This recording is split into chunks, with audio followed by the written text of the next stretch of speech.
నమస్తే, welcome to Disha TV. ప్రస్తుతం మనతో పాటు టీపీసీసీ మీడియా కమిటీ చైర్మన్ సామా రామ్మోహన్ రెడ్డి గారు ఉన్నారు. తెలంగాణ తాజా రాజకీయ అంశాలపై కూడా మాట్లాడదాం.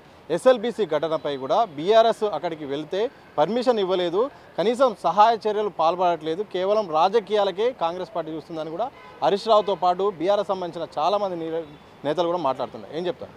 ఇప్పుడు వాళ్ళు నిరసన ఎడ చేసిరు, వాళ్ళ ఇంట్లలో గిట్ట చేసిరా? వాళ్ళ లెక్క వాళ్ళ పరిపాలన ఉన్నప్పుడు గృహ నిర్బంధాలు చేసినట్టు గిట్ట మేము చేసినామా? వాళ్ళు ఆడదాకా పోయి ఆడికి లోపడి పోకుండా ఓవర్ యాక్షన్ చేసుకుంటూ బయట ఉండి డ్రామాలు చేసి ఊకే మా మీద అనడం ఏందండి? మేము గృహ నిర్బంధం గిట్ట చేసినామా ఏంటిది? ఇంకా నువ్వన్నా కాళేశ్వరం కూలిపోయినప్పుడు తుపాకులు పెట్టి కాకులు పోతే కూడా కాల్చి చంపేటటువంటి ఆదేశాలు ఇచ్చినావు ప్రతిపక్షాలు మొత్తం పోతే. ముందేమో అదేదో వరల్డ్ ఎయిత్ వండర్ అని చెప్పి దాన్ని ఏదో టూరిజం స్పాట్ చేస్తామని చెప్పిన వాళ్ళు కూలిపోగానే ప్రతిపక్షాలు ఏడబోతాయో ఏడ మీ యొక్క బండారం బయటపడుతుందో అని చెప్పేసి పోలీసుల పహారా పెట్టి కనిపిస్తే కాల్చివేతల లెక్క 144 సెక్షన్స్ పెట్టినటువంటి మీరు ఈరోజు మమ్మల్ని విమర్శిస్తే ఎట్లా హరీష్ రావు గారు? మళ్ళీ గృహ నిర్బంధాలు చేయలే కదా ఈరోజు. ఎందుకనంటే ఆడ సహాయక చర్యలు జరుగుతూ ఉన్నాయి. సహాయ చర్యలని అడ్డుపడనీకే నువ్వు అడిగి పోయి ఇబ్బందికరంగా చేసేటటువంటి రాజకీయాలు అనేటటువంటి ప్రజలు చూస్తూ ఉన్నారు. అంతే తప్ప మీరు నిజంగా ప్రజల గురించి కొట్లాడేటటువంటి వాళ్ళకిట అయినుంటే కొండగట్టు ప్రమాదం జరిగినప్పుడు ఏళ్ళ మీ మామ కేసీఆర్ అయినా ముఖ్యమంత్రి లెక్క ఉన్నప్పుడు, లేకపోతే మంత్రి లెక్క నువ్వైనా, లేకపోతే నీ బొమ్మర్ది కేటీఆర్ అయినా, లేకపోతే నీ కుటుంబ సభ్యులు నీ పార్టీలో ఎవడన్నా పోయి పలకరించినటువంటి పాపాన పోయినరా? మాసాయిపేట రైల్వే ఘటన పిల్లలు మొత్తం చచ్చిపోతే కనీసం పోయి పలకరించినటువంటి పాపన పోయిరా? అసలు ఇవన్నీ కాదబ్బా. 10 సంవత్సరాలలో ఏదైనా ప్రమాదాలల్లా ప్రజలు చచ్చిపోతే పోయి పలకరించినటువంటి దాఖలాలు ఏ రోజన్నా బీఆర్ఎస్ పార్టీకి ఉండేనా?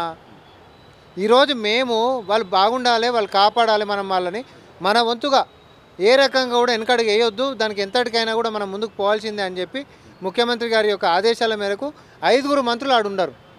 నిరంతరం సహాయక చర్యలు అనేటటువంటి వాళ్ళు బతకాలనేటటువంటి ఆశతోటి ముందుకు పోతున్నాం. తర్వాత భగవంతుడి ఆశీర్వాదంతో బయట పడాలని కోరుకుందాం. కానీ ఈడ రాజకీయాలు ఏందండి చిల్లరగా? సో మంత్రులు కూడా ప్రెస్ మీట్ల కోసం పోటీ పడుతున్నారు. అసలు సహాయ చర్యలపైన సరిగా రివ్యూ కూడా నిర్వహించలేదు. ఎందుకు ఆలస్యం అవుతుందని కూడా ఒక ప్రశ్న. అంటే ఎవరైనా కూడా బుద్ధునోళ్ళ మాట మాట్లాడరు.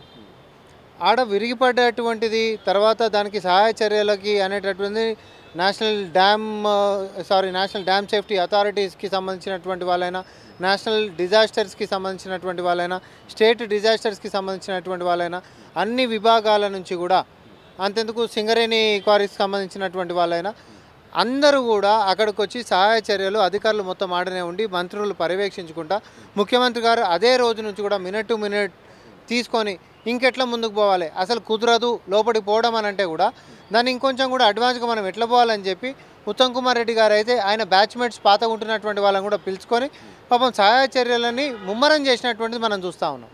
కానీ ఇదేదో గతంలో మీరేదో ఎవరినో కాపాడేటటువంటి చర్యలు చేసినట్టు, లేకపోతే ఎవరినైనా పోయి పలకరించినట్టు చరిత్ర మీరు ఏమైనా ఉంటే మనం మాట్లాడదామంటున్నాను నేను. మేము అన్ని కృషి మేము చేస్తాం, అంత కృషి మేము చేస్తూ ఉన్నాం. కానీ ఏం జరుగుతలేదు అని అంటే అక్కడ జరిగినటువంటి ప్రమాదం అంత పెద్దది. దాన్ని చేయాలంటే కాస్త సమయం పడుతుంది. కానీ నిరంతరం 24 గంటలు కూడా పనులు అవుతున్నాయి, సహాయక చర్యలు జరుగుతున్నాయి అనేటటువంటి మాత్రం స్పష్టంగా చెప్తున్నాం. సో